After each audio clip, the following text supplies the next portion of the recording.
Hello and welcome to Buy Now Sell Now Weekend right here on ET Now. And volatility has spiked the index and how this week. But this show is about you, so we'll be talking about lots of stock queries. First up, we'll be discussing the Tata Motors DVR. Also get inquiries coming in on LIC Housing Finance. Not just that, so Tata's portfolio, that's what we'll be discussing today on the show. Time to bring on board our experts. G Chokkalingam, founder Equinomics Research and Advisory, joins in on the fundamentals and on the technicals. We have with us Ruchit, Jain, who's technical analyst at equities at Angel Broking. Thanks so much, gentlemen, for joining in. First up, we've got a query from Sita Lakshmi on Tata Motors DVR, an email query that has been sent in to us. So let's take it right on board. Well, she's got 139 shares. She's bought of Tata Motors DVR at an average price of 357 rupees a piece. With the time horizon of the next 6 months, she wants to know what to do with this. And let's get started off then by just mapping the charts over the long term and see how Tata Motors DVR has fared.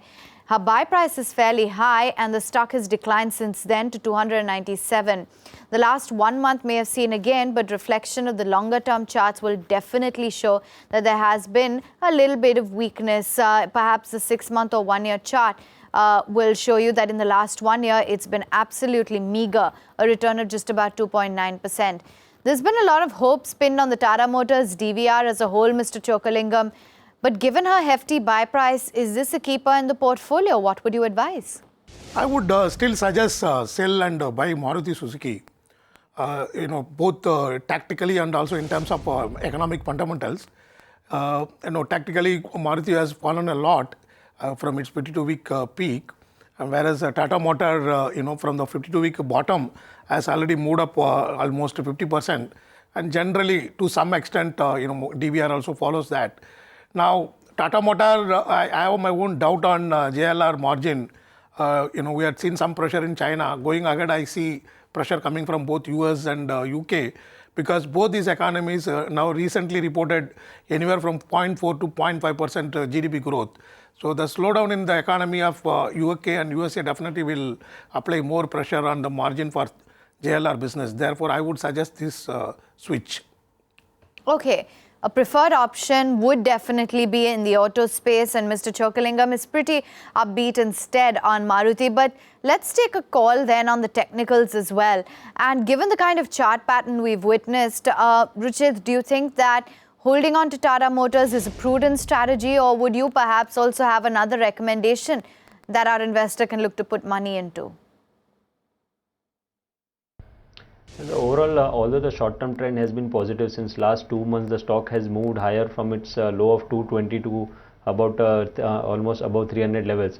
But if we observe a bit longer-term charts, then weekly charts are indicating that now the stock is trading around its crucial resistance level.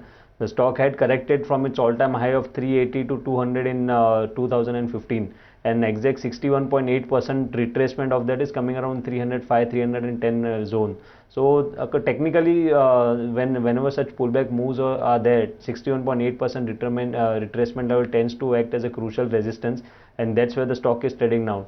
So that's why I think one corrective action would come in the stock, although I'm not expecting that it would resume its downtrend and go much lower or up to the lower levels again of 200, 220. But definitely some about 8 to 10% correction I'm expecting in the stock from current levels. So my advice would be to exit from the stock at current levels.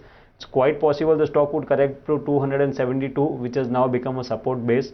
So 272 would be the ideal levels, I think, on correction to go again long on the stock.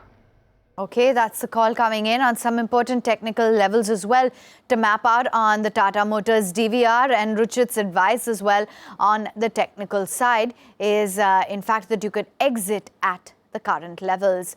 I hope you took note of that advice. Let's shift gears, chat about our next query for the day as well, and this one coming in on LIC Housing Finance. In fact, let's take a look at the query that's come in at hand. Akash Bhatt has sent it to us. He's from Mumbai. He's employed.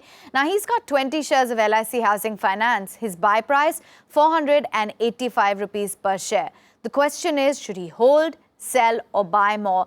It's a fairly long-term time horizon of the next 2 years. So 485 is his buy price. Let's check in on what LIC Housing Finance has been up to of late within the housing finance space. This emerges as one of the favorites. 462 is where the stock is currently perched at. What is the call, Mr. Chokkalingam, on LIC Housing Finance? How exactly would you look at this, positioning it versus some of the other peers within the space? No, the investor being long-term investor, I would suggest hold.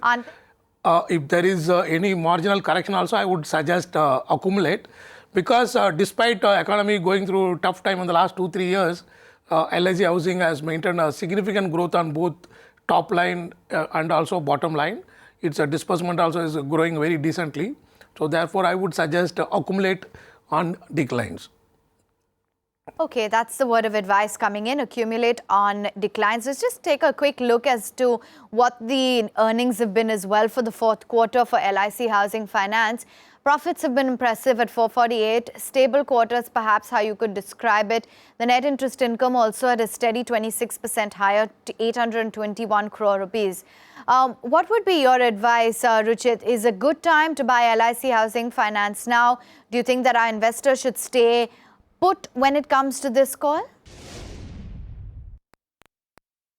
Overall, the stock has been consolidating in a range. Since last 1 year, the stock has not shown any major momentum either on the downside nor on the upside. So probably from 380, 390 to 500 has been the range, and it's good that the price has shown a time-wise sideways correction rather than a price correction. We have seen recently in last 1 year when markets have corrected, stocks have shown much higher price correction. But it's good that it has been showing time correction.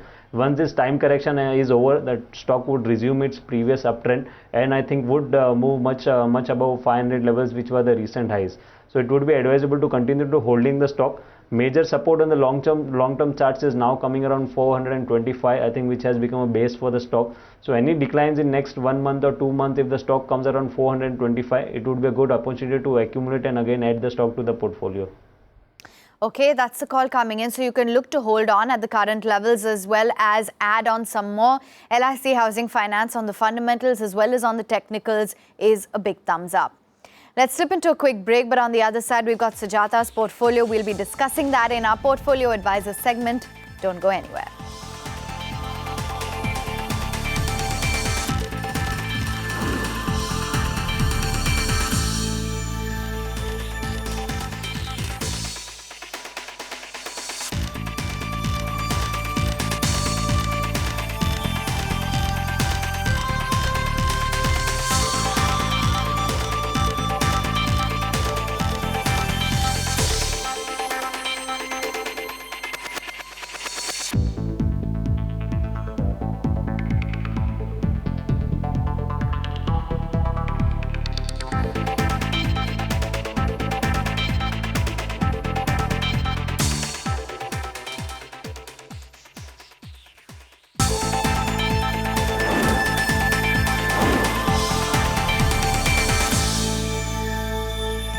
Welcome back to the show. Now, as promised, we're taking on board our Portfolio Advisor segment. So let's get straight to it. Well, today up for discussion, we've got Sujata S's portfolio. Let's walk you through her profile. She's got 12 stocks. She's 40 years old. She's a housewife and she lives in Vijayawada. It's a time horizon very long of the next 10 to 15 years. So let's walk you through the stocks. Start with the banking names. SBI at 221, Axis Bank. It's bought at a level of close to 450, and Yes Bank also features on the list. There's close to 100 shares at 700 rupees. MCX, she's got 100 shares at 800 bucks. L&T Finance Holdings, a whopping 1,000 shares bought at 62 rupees. L&T also features on the list, 100 shares at about 1,200 bucks. Reliance Industries, 100 shares bought at a level of about 940. There's MRF as well, 5 shares picked up at 32,220.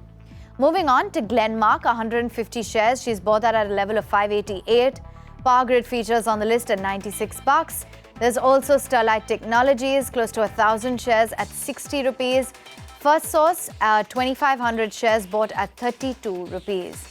She also says the cash balance available is close to 3 lakh rupees, and the question that Sujata has is to consider the overall portfolio up for analysis. Okay, so let's help her out. And I'd reckon, Mr. Chokkalingam, that it's a well-diversified portfolio. It's, stocks that have from the mid-cap as well as from the large-cap space that have good fundamentals and that are pretty robust in nature by way of the kind of financials that they've delivered as well. Let's start with the banks then. SBI, Axis Bank and Yes Bank. What is your advice? Yeah, just before talking about individual stock, few words about the portfolio. Yeah. It's well diversified, but unfortunately, she has given 46% of the total portfolio to banking and financial services companies. So, which is quite risky. She would have gone through a lot of stress about 2 months back when entire financial pack cracked in a big way. And secondly, individual stock concentration also too high. Just SBI and Axis Bank alone have about 36%, each 18% exposure. Normally, the retail investor should not go beyond 5 to 10% per stock. So, these are my two major observations. She can correct in future. And as far as individual stocks are concerned, State Bank, I am not too bullish in the long term. In the long term, only the private sector banks make a lot of wealth. But however, in the short term, she can hold. I am sure, with the March quarter, the pain for the PSU banks should start receding, and the SBI should also start improving well post March results. Axis Bank, I am very bullish on the bank. It's still maintaining a net NPA, gross NPA less than 1%, and I am sure this bank can create a lot of wealth in the next 1 to 2 years. Yes Bank is another great bank, no doubt at all, but in her portfolio, as I mentioned earlier, she has got 46% weight to the banking and financial. Therefore, I would suggest sell Yes Bank and buy Britannia so that the portfolio gets more diversification. Britannia, according to me, is one of the best FMCG stocks. It has corrected a little more than 15% from the peak, and the companies continue to grow its top line and profits, in a strong double digit, which would continue even for March quarter. Therefore, I would suggest sell Yes Bank and buy Britannia. Okay, that's the call coming in on the overall portfolio as well as some chops and changes. Let's move over to the mid caps then. MCX at 806. L&T Finance, what's the advice here? And given the way the on-ground situation is in the capital goods space, what would you tell her to do with L&T? Yeah, MCX, in fact, even we have officially buy call.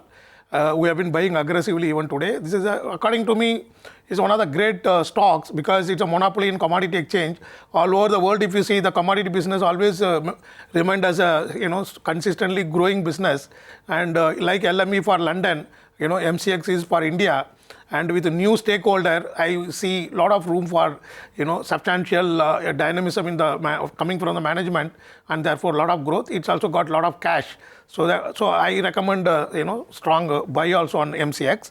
And L&T Finance, she can sell and buy Maruti. As I said earlier, she needs to reduce the exposure, over exposure to banking and financial.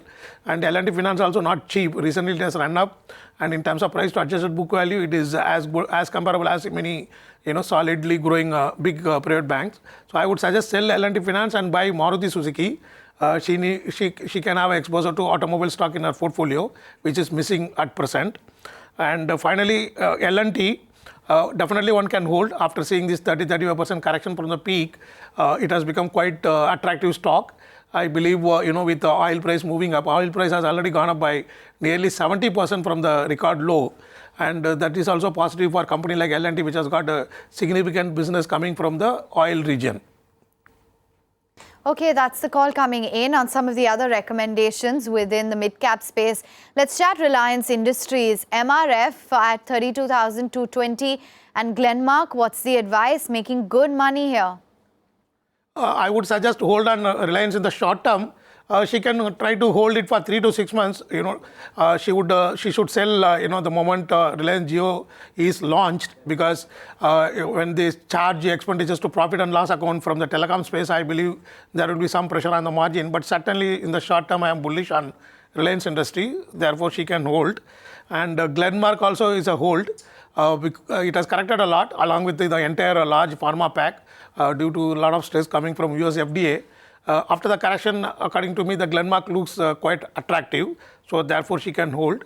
As far as MRF is concerned, in the short term, there is a concern. The rubber prices have gone up almost 60% in the couple of months. Even the oil prices have moved from bottom by about 70%. So most of the inputs for the tire industry are derived from these two sources. and therefore there would be pressure. But then MRF being a leader and already quoting in a single digit PE, she can hold it for long term. Okay, that's the advice on the next set of stocks. It's a thumbs up so far. Let's move right on then to Power Grid. What do you think she should do with this investment? Sterlite Technologies has been bought at about 60.5. And finally, mid-cap IT, is First Source the best bet? Power Grid is a good company for defensive investors.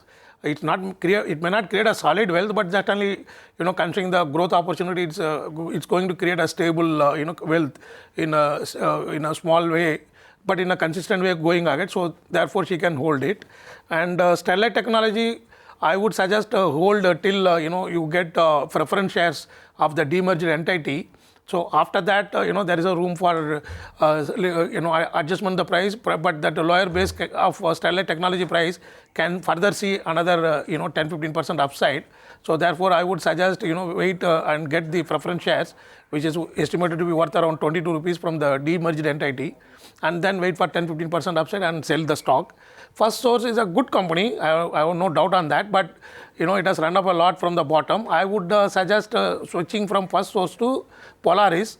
Both are similar in nature, but the management of Polaris is now changed, and it's a global company, and therefore I expect the valuation multiple to improve for Polaris. And also there is a remote possibility of the Vitusa, which has taken over Polaris, can merge its two entities which are already present in India with this company. So that if that happens, that can also lead to re-rating for this company. And in terms of EV to sales, enterprise value to sales, Polaris is marginally cheaper than First Source. So for these reasons, I suggest sell First Source and buy Polaris. Okay, that's the overall advice, and I hope that you've taken note of all the recommendations as well as target prices that have been set out by Mr. Chokkalingam. I hope, Sujata, we helped you out there. And a very important disclaimer then that this is only a model portfolio. Please do consult your individual investment advisor before taking any investment decisions. Quick break right here on the show. Stay with us. On the other side, our guests recommend their top stock ideas.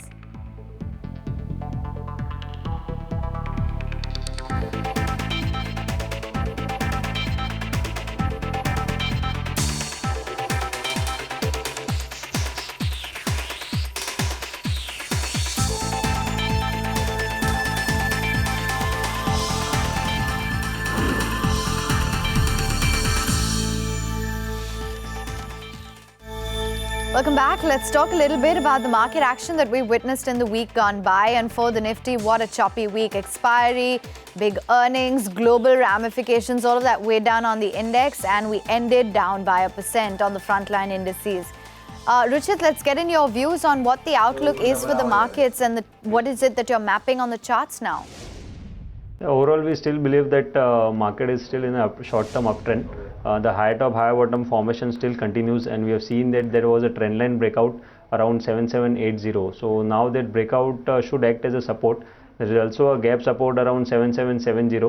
So we don't think that markets would go significant lower from current levels. Overall, one should use this decline of last 2 days as a buying opportunity, and then keep a stop loss below 7700 on long positions, and we are expecting a breakout above this 8000 in next few days. Okay, that's the word of advice coming in. So clearly eyeing that coveted 8,000 mark despite the kind of crunch we've witnessed. Let's talk about some top picks, Ruchit. What's on the radar today? First pick is a buy call in ONGC. We have seen that the stock has consolidated significantly in last 5 to 6 months. It was trading in a falling channel, and during last week it gave a breakout of that falling channel. The breakout has been led by good volumes, which is a sign of strength. On the high side, I think in next 2 to 3 weeks, the stock has potential to go up to 233. So around current levels, traders can look to buy the stock, keep a stop loss below 208 and target of 233. And my second call is a buy call in Amara Raja Batteries. It is a bit a medium term call. One should look to hold the stock for 2 to 3 months. Overall, the structure is quite positive. It is showing signs of resumption of the uptrend. The monthly RSI is in a bullish zone, and hence we are expecting an up move up to 1100. So quite significant up move could be seen in Amara Raja Batteries from for next 2 to 3 months. Keep a stop loss below 850 and buy for target of 1100. Okay, thanks for walking us through your top picks. Let's also go across to Mr. Chokkalingam. And Mr. Chokkalingam, understand what it is that you have for our viewers today? Two stocks, namely Moil and second Sasken Communications. Moil, I believe this is the right time to go aggressive in accumulating the stock. In the last 2 months, global prices of manganese ore suddenly shot up by 35%, which was unexpected, solid rise. And even on domestic front, Moil has increased manganese ore prices for various grades as high as even 50% for select grades. And second, the company recently got an additional mine from the state of Madhya Pradesh. Last year or so, it has got another mine from state of Maharashtra, and already it's a monopoly. Now with the new mines, it's going to increase the output substantially in the medium to long term. And third, it's sitting on a huge cash. The cash is around a little more than 70% of the market cap. Fourth, I firmly believe that the government of India can do buyback in such companies. There's been a lot of media reports. I believe there is a strength in the media expectation. And also, the company has done IPO at around 400 rupees several years back. So this is a time to reward the shareholder. So considering all these, I believe that the time has come for the stock to perform, which has been underperforming for nearly 4 years, to outperform in the short term itself. And I also personally hold the stock. That is my disclosure. The second idea is Sasken Communications. We covered on this channel many times successfully. Again, I have picked it up because few months back it has got a lot of cash by winning a case from a firm outside the country. And now the cash on the book is estimated to be around 350 crore, including investments in mutual fund units. And the cash is around 50% of the market cap for this software company. Now, there are many small IT companies were acquired in the recent past, like Polaris, Geometric, Emphasis. Most of these companies were acquired at around 1.5 times enterprise value to sales. Now, if you look at Sasken and net out the cash which is holding, it is available at 0.5 times enterprise value to sales. So, if there is any deal involves in terms of consolidation, then Sasken can get a substantial upgrade in terms of the valuation rating, and therefore I would suggest strongly Sasken for the viewers. Okay, there you have it. Some wealth creation ideas from Mr. Chokkalingam. On that note, gentlemen, lovely having you with us on the show. Thank you so much for sharing your top picks and helping our viewers out. We wind it down right here on Buy Now Sell Now Weekend. Catch you same time next week.